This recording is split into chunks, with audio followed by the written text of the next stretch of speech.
माझ्या स्वप्नातील भारत या विषयावर आपले विचार प्रकट करण्यासाठी इथे उपस्थित होत आहे राघव कौशल हंबिरे, इयत्ता 4थी. सर्वांना माझा नमस्कार. माझे नाव राघव कौशल हंबिरे. मी इयत्ता 4थी शिकतो. माझ्या स्वप्नातील भारताबद्दल आज मी बोलणार आहे. हे तुम्ही शांत शिकले नाही का? ही माझी नम्र विनंती.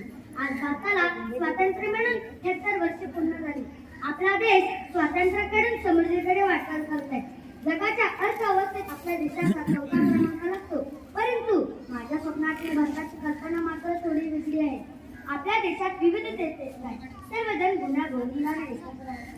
परंतु अजूनही काही जण नकळतपणे जातीभेद, भाषाभेद, प्रांतभेद हे मानतात.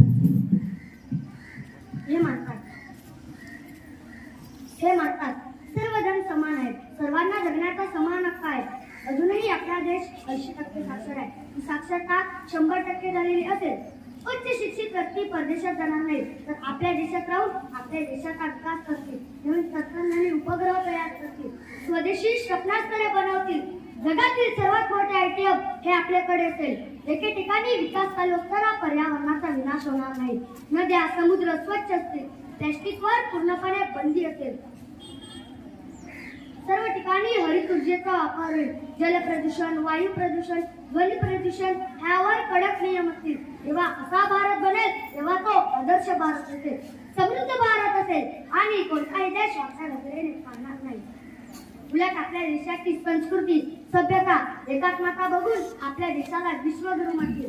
चला तर मग शपथ घेऊया. मी माझ्या देशाच्या प्रगतीसाठी, समृद्धीसाठी प्रामाणिक प्रयत्न करेन. बोला भारत माता की जय. भारत माता की जय.